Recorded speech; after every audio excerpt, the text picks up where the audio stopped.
Gracias a todo el recorrido que ya llevamos en este podcast, es posible adentrarnos en uno de los temas más tratados en la actualidad y que más diferencia encuentras dependiendo de a quién escuches. Hoy abrimos una nueva ruta en la que desmitificaremos muchos conceptos y creencias respecto a la nutrición.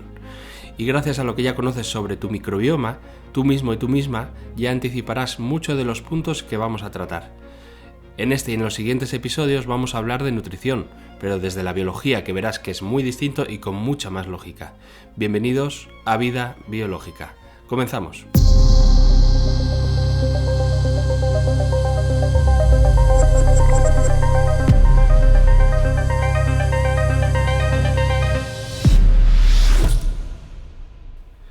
Ahora que ya conoces un poco mejor cómo actúan los microorganismos, como las bacterias y los virus, estás en disposición de conocer con mayor profundidad cómo se comportan estos en uno de los ámbitos que más influencia y determinación tienen, en tu nutrición.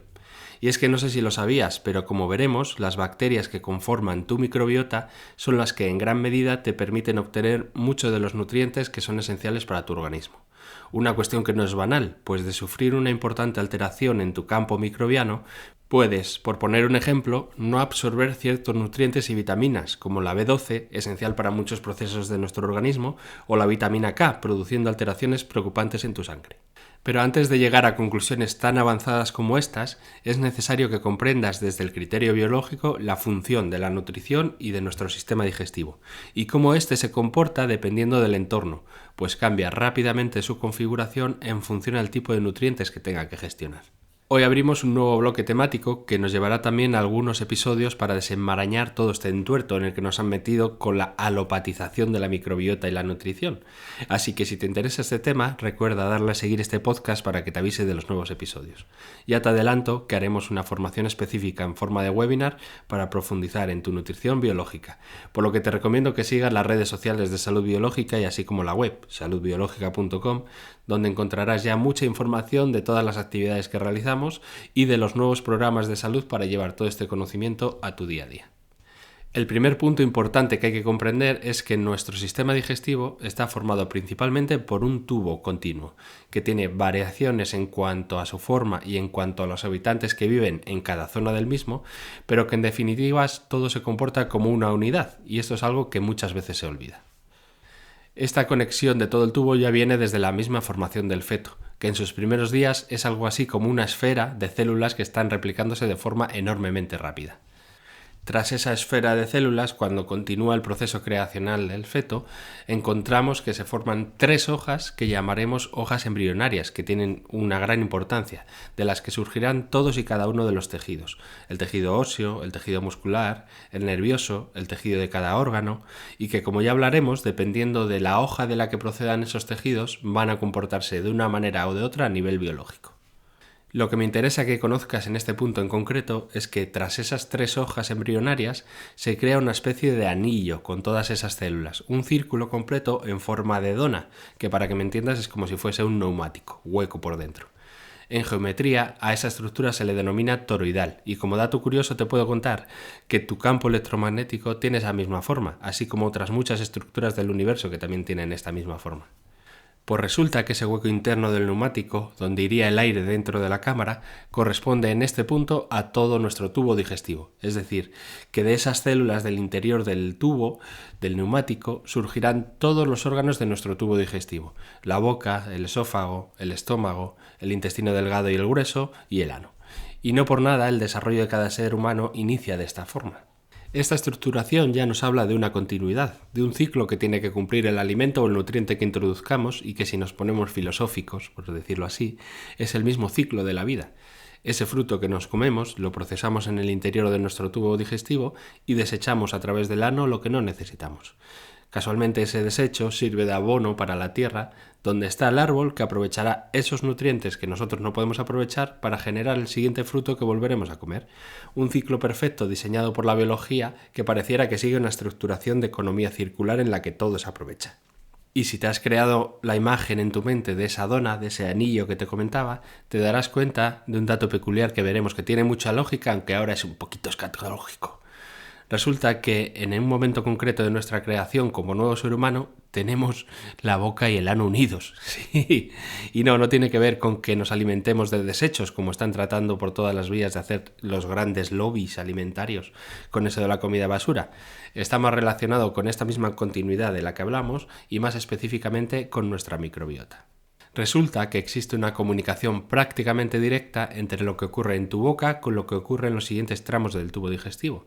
Y esto ya tiene que empezar a orientarte que cualquier alteración que tengas en la boca, especialmente en la microbiota oral, va a implicar cambios en los siguientes tramos del tubo. Del mismo modo que una alteración en el pH de nuestro estómago va a implicar variaciones importantes en la microbiota de nuestro intestino delgado y grueso.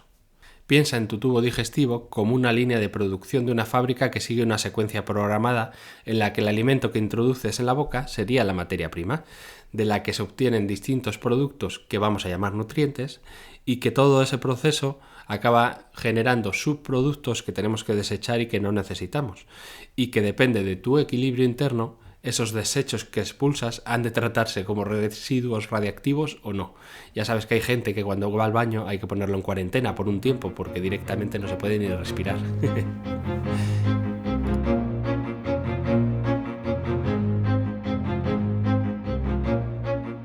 El proceso que llamamos digestión es una programación arcaica que entra dentro de las funciones prioritarias para todo ser vivo, como puedes comprender. El objetivo a nivel biológico de esa digestión no tiene algo que ver con que tú disfrutes o no de la comida, sino que tiene que ver con la obtención de energía, y esto es clave para comprender mucho de lo que vamos a ir hablando. Que un alimento sea más nutritivo o menos hace referencia, de forma muy simplificada, a cuánto de energía y recursos puedes obtener de ese alimento en relación a la cantidad de alimento que tomas.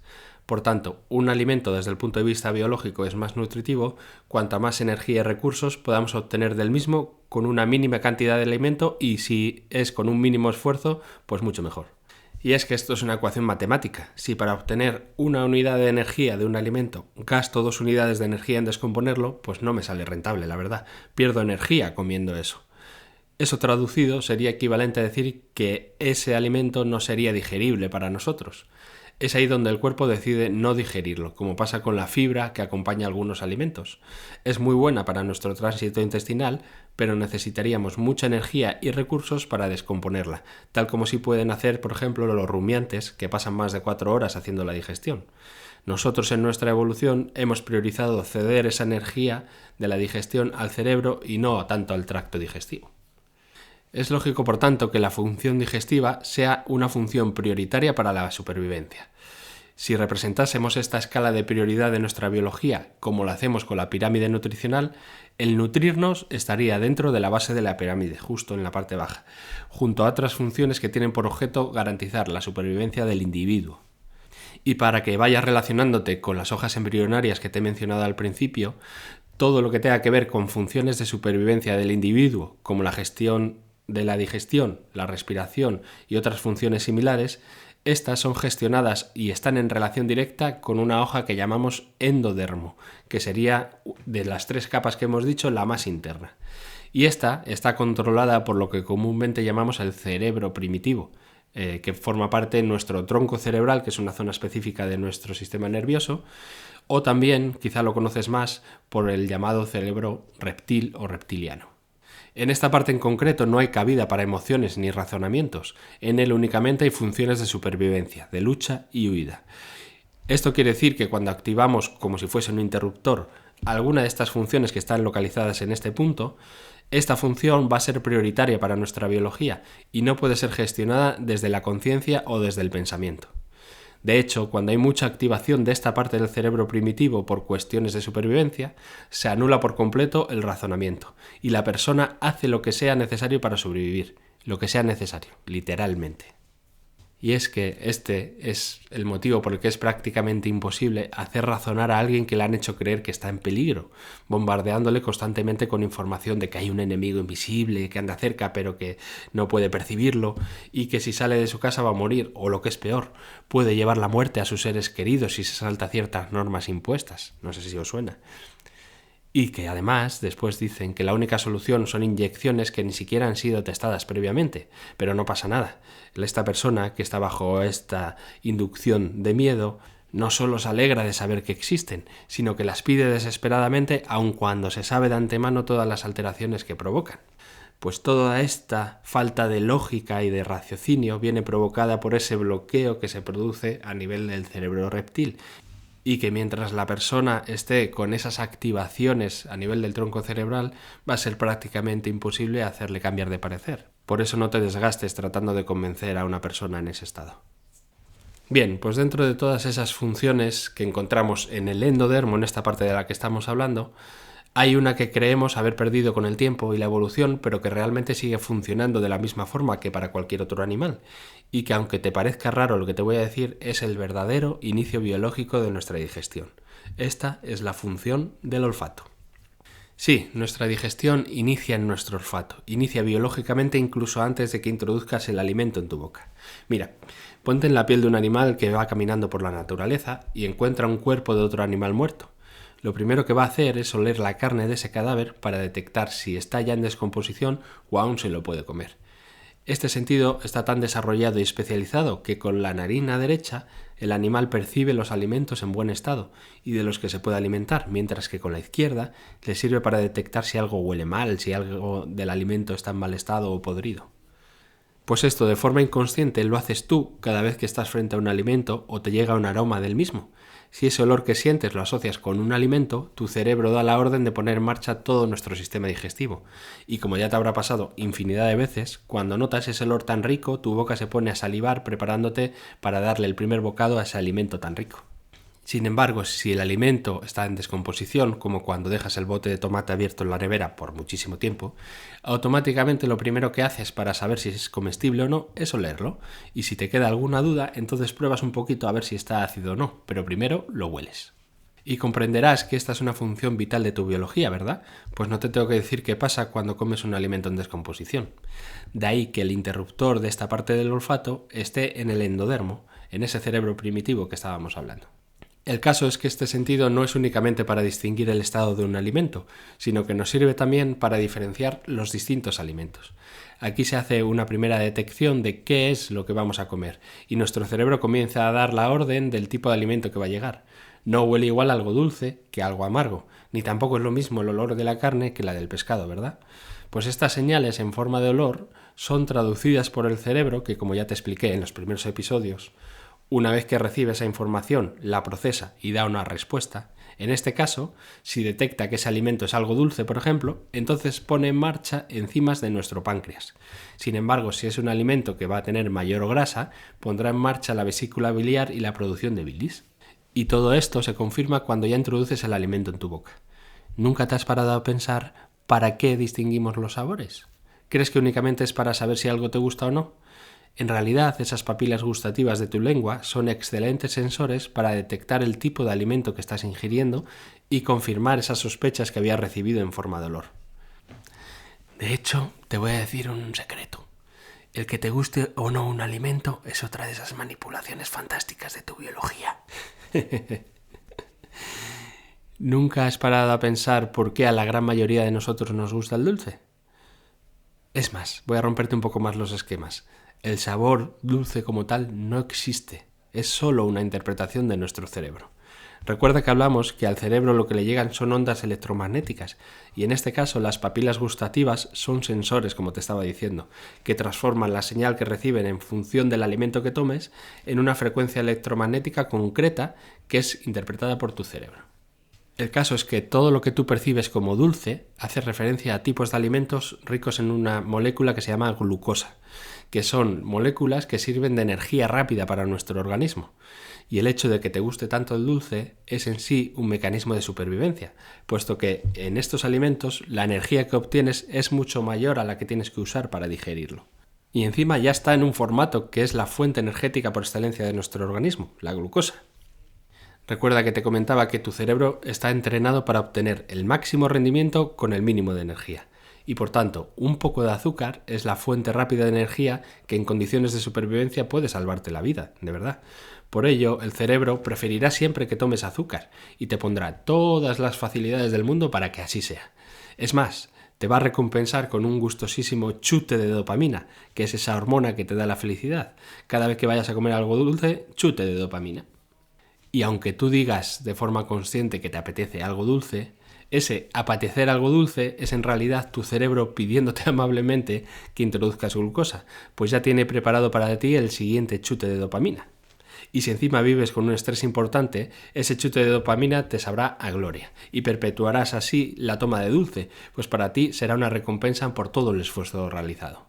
Y como normalmente no estás en una situación de supervivencia que requieras energía rápida, sino que además lo sueles tomar echadorro o echadorra en tu sofá, pues esa energía rápida no se utiliza y tu cuerpo tiene que hacer un esfuerzo extra para procesarla y almacenarla, lo que acaba haciendo que lo que en un principio era una ecuación energética favorable, obtener mucho más energía de la que se gasta, se convierta en un acto que hace que pierdas más energía y por tanto que te notes más cansado al poco rato de haberte comido ese donut repleto de chocolate.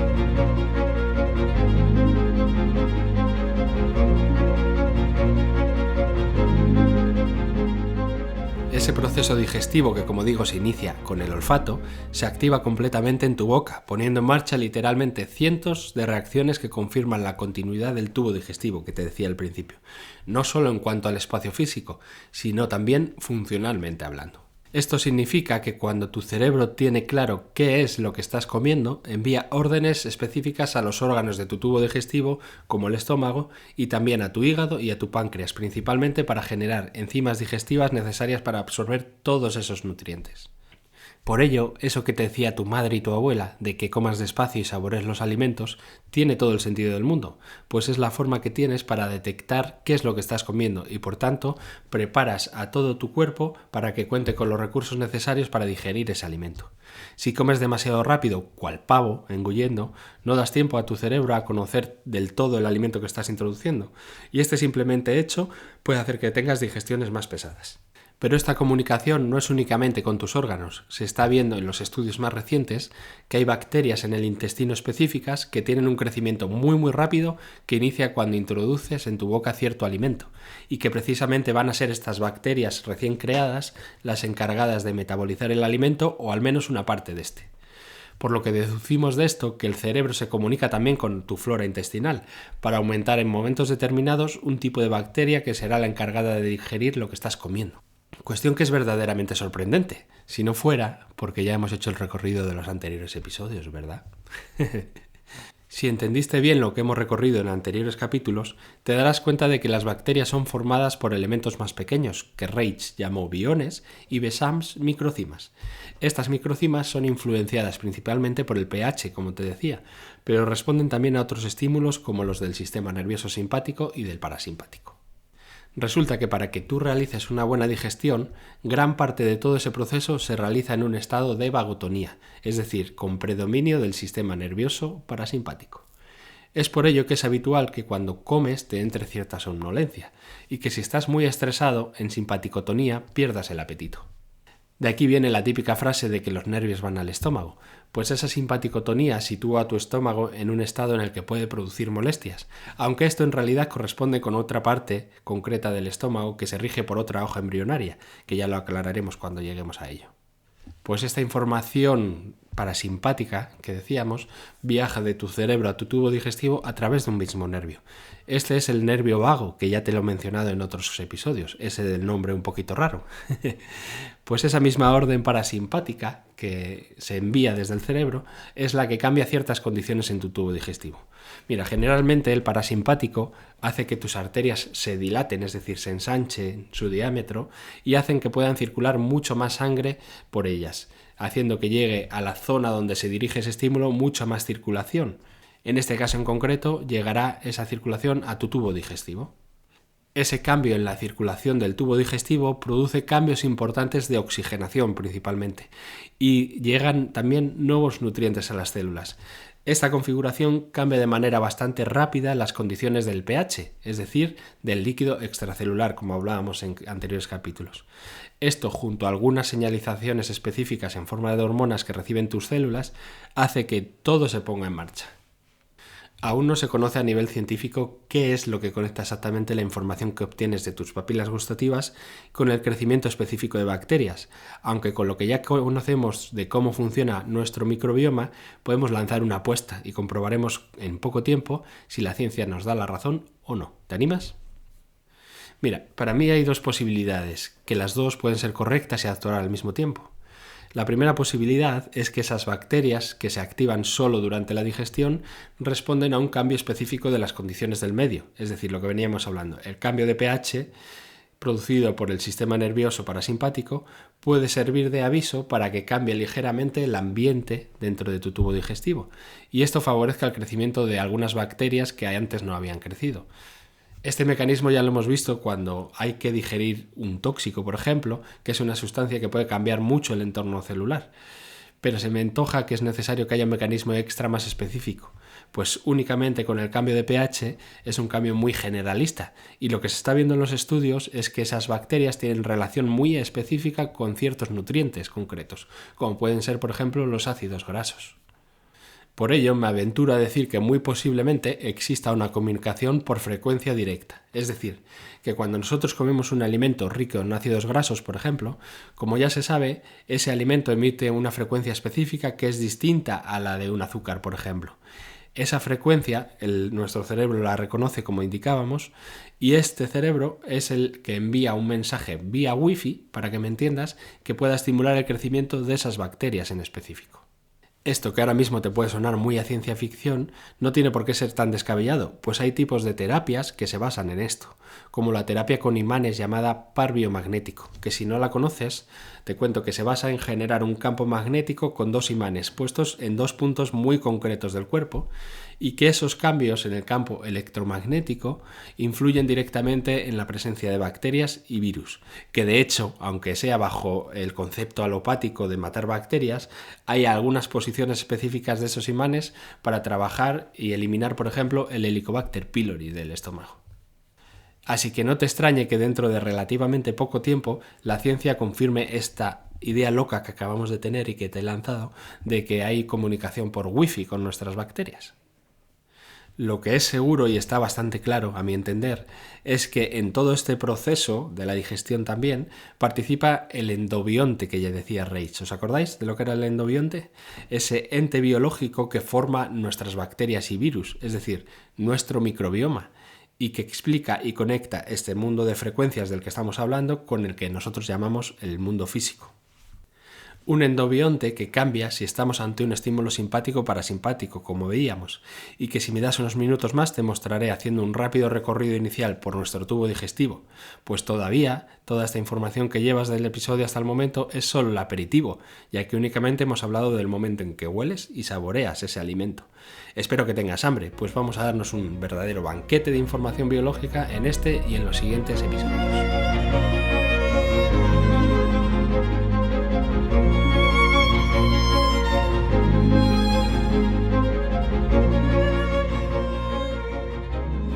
Como recién te mencionaba, durante el proceso de digestión como tal, el predominio es del sistema nervioso parasimpático, pero eso no quiere decir que no haya acción del sistema nervioso simpático.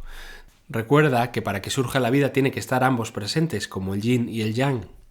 El simpático se utiliza, por ejemplo, para estimular la producción de ácido gástrico en tu estómago, que es vital para descomponer muchos de los alimentos que vas a ingerir.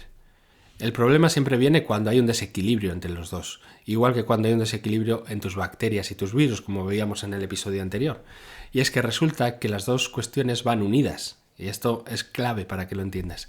Un desequilibrio del sistema nervioso simpático va a producir indefectiblemente un desequilibrio en tu microbiota, que a su vez ese desequilibrio en la microbiota retroalimenta el desequilibrio del sistema nervioso, porque esas bacterias desequilibradas van a producir elementos que nos influyen directamente en nuestro sistema nervioso.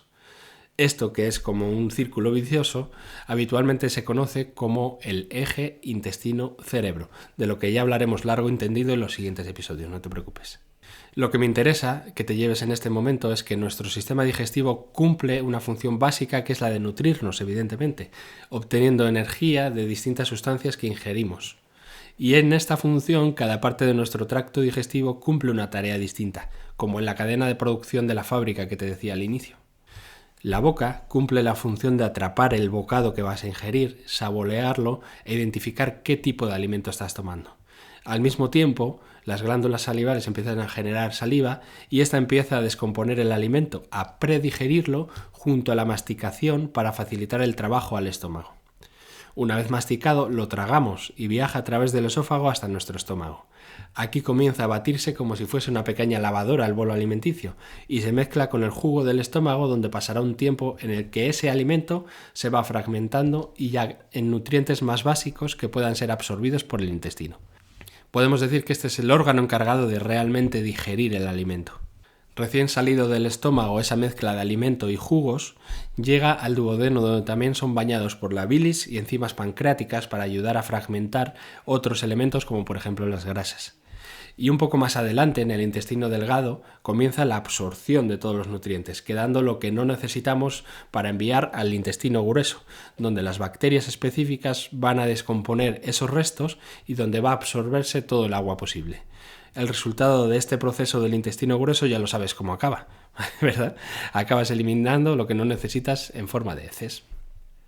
Bien, pues este recorrido, que seguro que ya sabías de las clases básicas de biología y ciencias naturales del cole, guarda dentro suyo la clave para comprender qué sucede cuando hay problemas o alteraciones en las digestiones. Para comprenderlo con total amplitud, necesito que recordemos un concepto que dejamos en el capítulo que hablamos de la percepción, donde te expliqué, si recuerdas, que nuestro cerebro no diferencia algo real de algo figurado. Si la interpretación de lo que sucede en una misma situación tiene que ver con digerir algo, lo mismo da que ese algo sea un alimento real que hay que digerir o una situación difícil de digerir o asimilar. La respuesta biológica siempre va a ser la misma. ¿Recuerdas? Por tanto, todas las activaciones de programas que tengan que ver con digerir algo o con los alimentos van a activar procesos biológicos cuya respuesta la va a dar la parte específica del tubo digestivo encargada de esa función. Vamos a hacer el mismo recorrido que antes, pero ahora en vez de hablar de un alimento real, vamos a hablar de una situación que tenemos que digerir. Verás qué intuitiva es la biología. Comenzamos por la boca. Bien, la boca, más en concreto tus glándulas salivales, van a activarse o bien cuando hay un alimento o situación que quieres escupir, en ese caso sería una glándula izquierda, o bien cuando hay un alimento que quieres engullir o tragar, en ese caso sería la glándula derecha la que se activa. Por ejemplo, cualquier cosa que se perciba como un alimento deseado, un futuro contrato, por ejemplo, un préstamo que se necesita o un juguete para un niño, puede activar la producción de saliva del mismo modo que lo puede producir el olor de ese alimento que estás por comer. Sin embargo, si algo que ya has tragado lo pierdes de repente, como un ascenso que tú ya lo dabas por hecho o una herencia que pensabas cobrar y no cobras, lo que se activará será la musculatura de tu esófago para tratar de que no salga ese alimento y poder transportarlo al estómago para digerirlo. Siguiendo el recorrido, si no sabes cómo digerir una situación o un evento que acaba de pasar, sintiendo que es un bocado demasiado grande para ti, es decir, que te desborda, se activará tu estómago para ayudarte a digerir generando más jugo gástrico. Sin embargo, si es algo que ya has digerido, que ya has aceptado que está pasando, pero que es injusto o es algo indigesto, lo que tendrás que hacer será asimilarlo, y ahí el especialista es tu intestino delgado. O si tienes la necesidad de transformar una situación, de hacer un cambio importante, pero no puedes, la primera parte de tu intestino grueso y tu apéndice se activarán para ayudarte. Y por último, si no eres capaz de evacuar o eliminar esa situación fea, sucia, injusta, es decir, gestionar la mierda, perdón por la palabra, será tu intestino grueso quien se active. Y si has estado atento a los primeros episodios de este podcast, ya sabrás que esa activación de la que estamos hablando implica un estímulo simpático, más o menos intenso, y este empieza a cambiar las condiciones de nuestras células y el terreno de nuestro sistema digestivo. Terreno que en este caso está íntimamente relacionado con nuestras bacterias de la microbiota oral, gástrica e intestinal, que cambian de manera drástica ante esos estímulos simpáticos, como nos lo mostró Reich, haciendo que crees otras especies de bacterias con otras funciones distintas. Y como resultado de todo esto, si este estímulo se mantiene con la intensidad y el tiempo suficiente, tendrás las famosas alteraciones digestivas que iremos desgranando en los siguientes episodios. Como ves, tanto si es un alimento real como si es algo figurado, la función y la respuesta biológica es la misma. Y esto nos lleva a hacernos una serie de preguntas que dejo abiertas para responder en el siguiente episodio. Si nuestro cuerpo responde de la misma forma ante un alimento indigesto, como puede ser un alimento con mucha grasa saturada, por ejemplo, o un alimento en descomposición, y responde igual ante una situación figurada, ¿qué pasa cuando te comes un alimento que te han hecho creer que es negativo? ¿El hecho de percibirlo como negativo puede activar cambios en la digestión? Por ejemplo, si te han dicho que el gluten es muy malo o el azúcar es muy malo, cuando eres consciente de que estás comiendo algo con gluten o con azúcar, tu cuerpo lo toma como algo indigesto y se activan cambios fisiológicos en ti. Y en un caso opuesto, por poner otra situación, hay algo que te gusta mucho comer, que sería un alimento deseado para ti, pero no lo puedes comer por una dieta restrictiva que te acabas de poner. Tu biología activaría procesos biológicos como lo que hemos visto de no poder ingerir o tragar el alimento. Y entonces, ¿hay alimentos buenos o malos o solo son buenos o malos porque los percibimos así? ¿Cuánto influye entonces el tipo de dieta en nuestra salud? Para asimilar bien toda esa información es necesario que antes mastiques bien lo que acabo de contarte, pues de lo contrario se te atragantará la información y tendrás un efecto no deseado en la digestión de este podcast. Quédate saboreando bien lo que hemos hablado en este episodio, pues como te decía, es solo el aperitivo de todo lo que tenemos por delante. Que como ya ves, poco tiene que ver con la nutrición que te cuentan en otros podcasts, pues aquí hablamos de salud y nutrición biológica. Nos sentimos en el siguiente episodio.